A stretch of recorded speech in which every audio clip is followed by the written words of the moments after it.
Estimados alumnos, en esta oportunidad tenemos el caso de un cilindro que consta de cilindro émbolo, mostrado a la derecha, que contiene inicialmente 0,5 metros cúbicos de un gas, cuya masa molar es de 28 gramos por mol, el mismo que se encuentra a 400 kilopascal de presión y a la temperatura de 27 grados Celsius.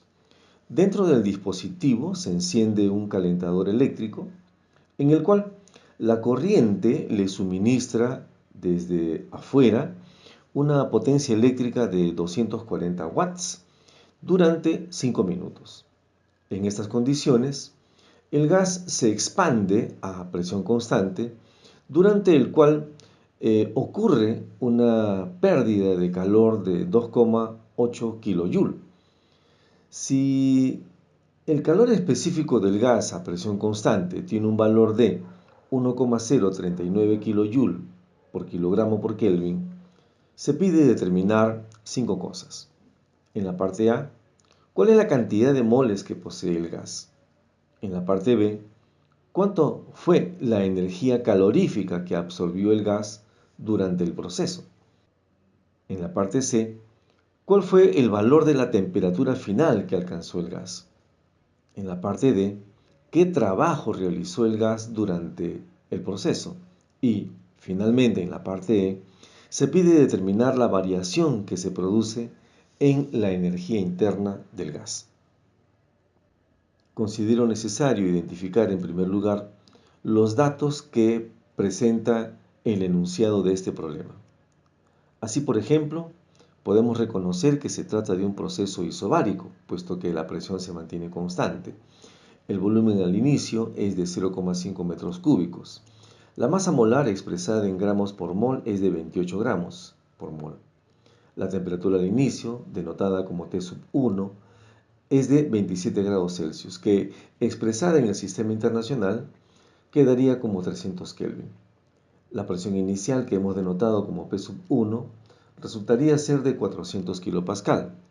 La potencia que consume la resistencia es de 240 watts, que expresado en kilowatt resultaría ser de 0,24 kilowatt.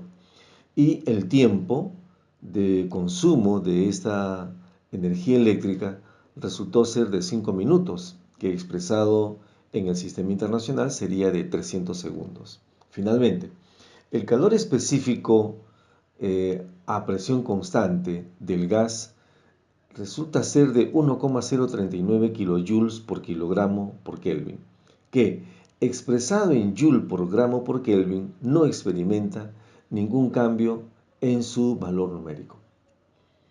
Pues bien, para la parte A, es decir, para determinar la cantidad de moles que posee el gas, aplicaremos la ecuación de estado de un gas ideal, es decir, pavo igual ratón. Si sustituimos los datos de la presión, del volumen, así como de la constante universal de los gases, que en este caso conviene ser expresada en kilojoule por kilomol por Kelvin, e igual a 8,31, multiplicada por la temperatura de 300 Kelvin, el número de moles expresado con n minúscula resultaría ser de 0,0802246 kilomol. Si este resultado lo expresamos con 3 cifras significativas y en mol, resultaría ser que el número de moles es de 80,2 moles. Para la parte B, y considerando los datos del enunciado del ejercicio, diremos que el calor suministrado al gas será determinado aplicando la primera ley de la termodinámica. En este caso, la suma de los calores que entran menos la cantidad de calor que sale debe ser igual a la suma de los trabajos que realiza el sistema por sus propios medios, representado por W sub S, menos el trabajo que ingresa al sistema, representado por W sub E, más la variación que experimenta la energía interna, que la hemos representado como delta de U. Sabiendo que el calor que ingresa o que entra al sistema es nulo, podemos despejar y encontrar que el trabajo que entra al sistema menos el calor que sale del sistema es igual al trabajo que realiza el gas más la variación que experimenta la energía interna del propio gas. Precisamente los dos términos del segundo miembro resultan ser la expresión del calor que absorbe el gas durante un proceso isobárico. De esta manera, si sustituimos el trabajo por la potencia multiplicado por el tiempo, encontraremos que el calor que absorbe el gas durante el proceso isobárico estaría dado por el valor de la potencia, 0,24 kilowatts, multiplicado por el tiempo, que es de 300 segundos, menos el calor que pierde el sistema o que sale del sistema, que es igual a 2,8 kilojoules. Efectuando las operaciones indicadas, encontramos que el calor que absorbe el gas durante el proceso de expansión isobárica es de 69,2 kJ. Para la parte C, es decir, para determinar la temperatura final T sub 2 que alcanza a tener el gas, aplicaremos la ecuación que define el calor en un proceso isobárico, que, como recordaremos, viene dada de esta manera. Es decir, el calor que experimenta un gas durante un proceso isobárico Q sub P está dado por el número de moles N multiplicado por el calor específico molar a presión constante de este gas por la variación de temperatura que éste experimenta. Teniendo en cuenta que el calor específico molar a presión constante viene dado por el producto de la masa molar del gas, conocida, por el calor específico del gas a presión constante, también conocido, pues lo que haremos es sustituir los datos para cada uno de estos términos. Así, el calor, por ejemplo, ha sido determinado en el paso anterior y equivale a 69.200 joules. El número de moles fue determinado en el primer paso A y este es de 80,2 mol. La masa molar, dado como dato del problema, es de 28 gramos por mol y el calor específico a presión constante de este gas también es un dato y este es igual a 1,039 joule por gramo por Kelvin.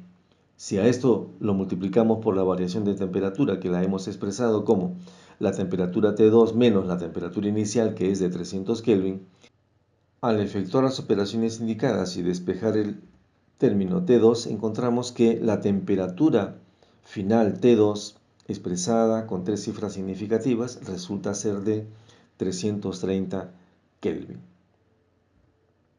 En consecuencia, el volumen final que adquiere el gas estaría dado por la ecuación de procesos, para el caso un proceso isobárico, en el que se verifica que el volumen final V2 dividido entre la temperatura final T2 es igual al volumen inicial V1 entre la temperatura inicial T sub 1.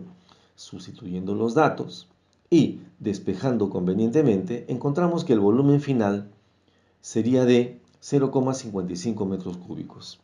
Este volumen lo hemos determinado porque será necesario conocer el volumen final para el cálculo del trabajo realizado por el gas durante su expansión isobárica. En efecto, el trabajo que realiza el gas y que hemos denotado como W sub S lo determinamos aplicando la ecuación que la define, donde sabemos que el trabajo en un proceso isobárico viene dado por el producto de la presión multiplicada por la variación que experimentó su volumen.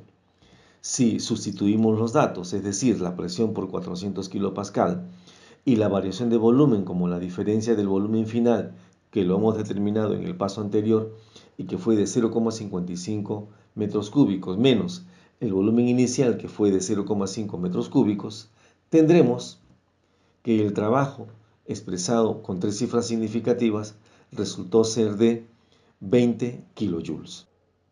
Finalmente, en la parte para determinar la variación que experimenta la energía interna, delta U, del gas, esta la determinaremos en base a la cantidad de calor que absorbió el gas durante el proceso isobárico y que habíamos calculado en el paso B. Es decir, el calor absorbido por el gas durante el proceso isobárico QP debe ser igual al trabajo que éste realizó W sub S más la variación de su energía interna representada por delta U. Si sustituimos los datos de los términos para el caso del calor, 69,2 kJ, y para el caso del trabajo, 20,0 kJ, encontramos que, al despejar, la variación que experimentó la energía interna del gas resulta ser de 49,2 kJ. Esperando que esta explicación haya sido de su completa comprensión, me despido hasta una siguiente oportunidad.